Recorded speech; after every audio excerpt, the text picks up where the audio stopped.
Assalamualaikum warahmatullahi wabarakatuh. Berjumpa kembali dengan saya Momon di channel Momon Pajak. Baik teman-teman, apa kabarnya? Mudah-mudahan sehat selalu ya.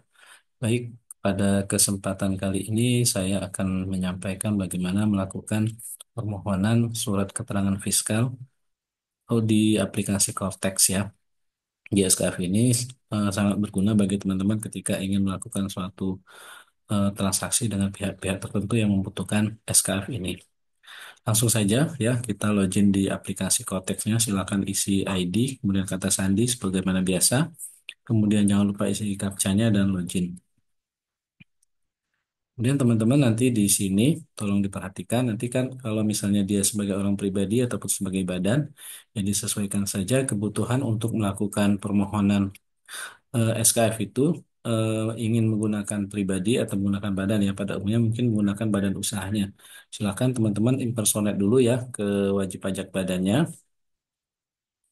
Nah, setelah berhasil, nanti teman-teman untuk melakukan permohonan itu, permohonan SKF itu, jadi di aplikasi Cortex ini sudah dimungkinkan untuk melakukan berbagai macam permohonan yang semuanya bisa dilakukan secara online, secara daring. Nah, untuk SKF ini, itu nanti ada di menu layanan wajib pajak, kemudian dibuat permohonan layanan administrasi ya. Silakan teman-teman klik di sana. Nah, teman-teman, silakan diperhatikan. Jadi untuk wajib pajak badan itu memang tidak kelihatan langsung ya, tidak kelihatan langsung jenis-jenis permohonannya. Tapi teman-teman harus pilih dulu dari menu cari ini. Jadi ini menunjukkan bahwa memang sudah ada PIC penanggung jawab dari wajib pajak tersebut, nanti baru bisa melakukan layanan permohonannya. Ya, kalau misalnya pribadi, ya dia langsung akan muncul nih layanan-layanannya. Jadi kalau badan, ya, jadi dia harus ditunjuk dulu dipilih nomor penunjukan dan memang PIC-nya sudah melakukan registrasi dan juga sudah melakukan permohonan kode otorisasi sertifikat digital. Kemudian selanjutnya, teman-teman nanti ketika dipilih tadi di bagian pilih nomor penunjukan ini ya, kita akan melihat nih siapa yang akan menjadi PIC, siapa yang menjadi PIC atau penanggung jawab dari badan tersebut ya. Dia akan ada namanya, kemudian ada NIK-nya, atau NPWP-nya. Nanti di sini ada menu pilih ya, silakan dipilih saja. Kemudian nanti kalau sudah berhasil pilih baru muncul nih teman-teman. Baru muncul semua jenis permohonan ya. Jadi di sini akan ada banyak sekali jenis-jenis permohonan. Nah, untuk SKF itu ada di pemenuhan kewajiban perpajakan. Kemudian di sini bisa kita lihat nih, setiap permohonan itu ada kodenya ya, ada kodenya khusus SKF ini AS0101. Kemudian juga ada KSWP dan lain sebagainya. Jadi disesuaikan dengan permohonan teman-teman sekalian. Nah, pada kesempatan ini kita ingin ingin mengajukan permohonan SKF ya. Silakan diklik saja di SKF-nya. Kemudian nanti akan muncul keterangan SKF ya permohonannya kemudian disimpan. Nanti akan apa namanya ya kita menunggu loading sebentar ya sampai beberapa saat. Kemudian nanti kalau sudah berhasil nanti akan muncul nih teman-teman. Jadi ini adanya di menu kasus ya teman-teman.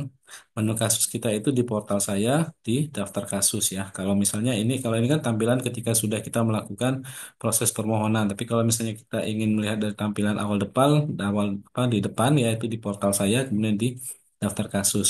Nah, setelah sampai di sini ya, teman-teman, ini baru kita mengajukan ya, maksudnya baru mendaftar ibaratnya situ, baru kita ingin memasukkan memasukkan case-nya ya. Nah, di informasi umumnya. Nah, untuk bagaimana ini betul-betul menjadi sebuah permohonan, jangan lupa teman-teman, setelah di informasi umum tampilan seperti ini, kita klik alur kasus ya.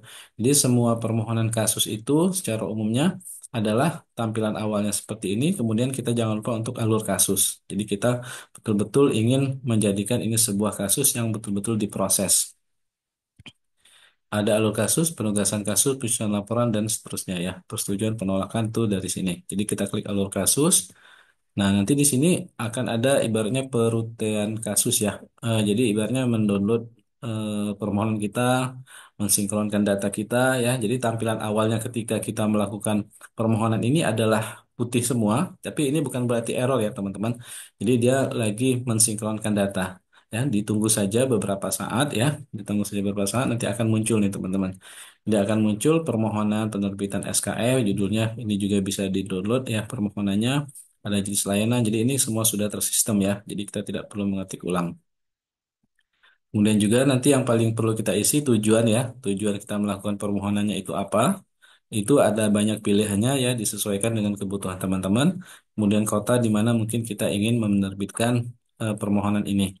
Nah, jangan lupa teman-teman untuk menconteng pernyataan ya, menconteng pernyataan bahwa memang kita menyadari bahwa SKF ini kita gunakan untuk keperluan-keperluan tersebut. Nah, ini yang juga penting teman-teman.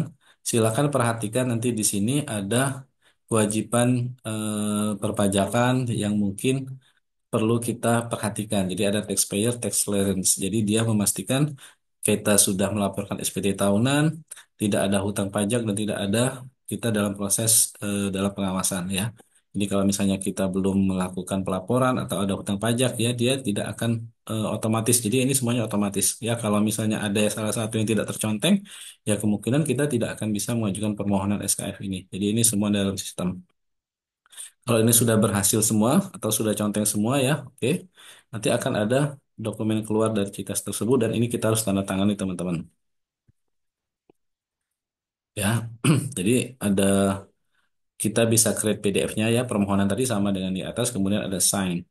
Nah, disinilah teman-teman sign ini yang menjadi perhatian ketika kita akan menandatangani kadang tidak berhasil ya, tidak berhasil. Nah, di sini ada tipsnya yaitu teman-teman ketika sudah ingin menandatangani ini kita diminta mengisi tadi ya kode otorisasi, kemudian NPWP kita, kemudian masukkan paspris ya. Jadi paspris yang kita daftarkan di awal. Nah, tetapi beberapa kali nih teman-teman mungkin mengalami kendala ketika menerbitkan atau menandatangani ini. Nah, solusinya bagaimana teman-teman? Jadi solusinya ya ketika teman-teman misalnya sudah beberapa kali mencoba di bagian ini tidak berhasil, teman-teman silakan ajukan kembali pengajuan kode otorisasinya. Ya, silakan dari tampilan awal dashboard Cortex-nya, ajukan pengajuan kode otorisasi atau sertifikat digital. Kemudian kalau sudah berhasil ya teman-teman, jangan lupa untuk logout ya, logout dulu, kemudian baru login kembali ya.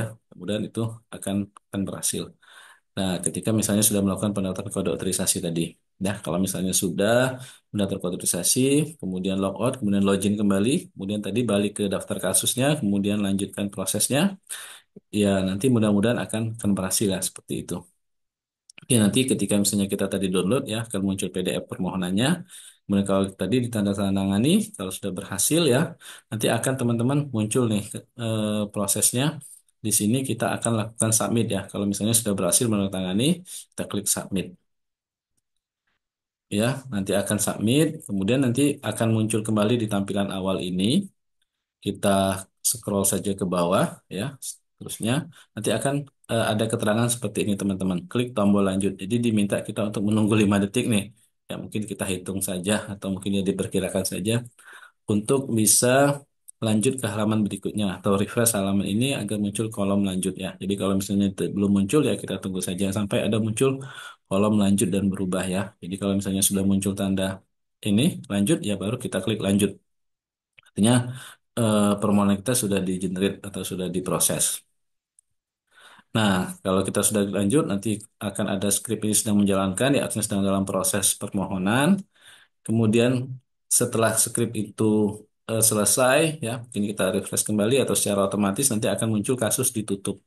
Nah, teman-teman sampai di sini kita tidak akan bingung nih masih kadang di mana SKF-nya itu akan diterbitkan ya.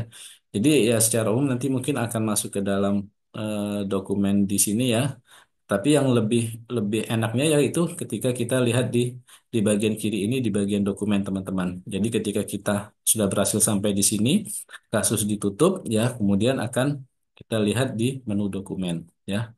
Kita klik saja di dokumen. Nah, ternyata di dokumen itu sudah berhasil membuat surat EKF kita. Permohonan SKF kita sudah berhasil diterbitkan ya. Di sini ada permohonannya, kemudian ada bukti penerimaannya, kemudian ada surat keterangan ya.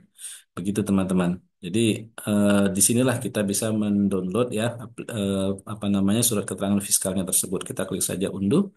Nanti kita akan mendapatkan surat keterangan fiskal. Ada nomornya, ada tanggalnya, dan ada nama wajib pajak yang kita ajukan, baik orang pribadi ataupun badan, itu disesuaikan dengan permohonan yang kita ajukan tadi. Nah, silakan setelah di-download ya bisa kita cetak dan kita sampaikan kepada pihak-pihak terkait untuk apa digunakan dalam proses usaha kita ya seperti itu teman-teman. Baik teman-teman, itu saja mungkin yang bisa saya sampaikan. Ya terima kasih sudah menonton video ini. Jangan lupa kembali untuk subscribe yang belum ya. Silakan kalau ada pertanyaan silakan ditanyakan. Dan kami doakan ya usaha teman-teman senantiasa sukses, sehat selalu dan rezekinya diberikan kelancaran. Demikian, Assalamualaikum warahmatullahi wabarakatuh.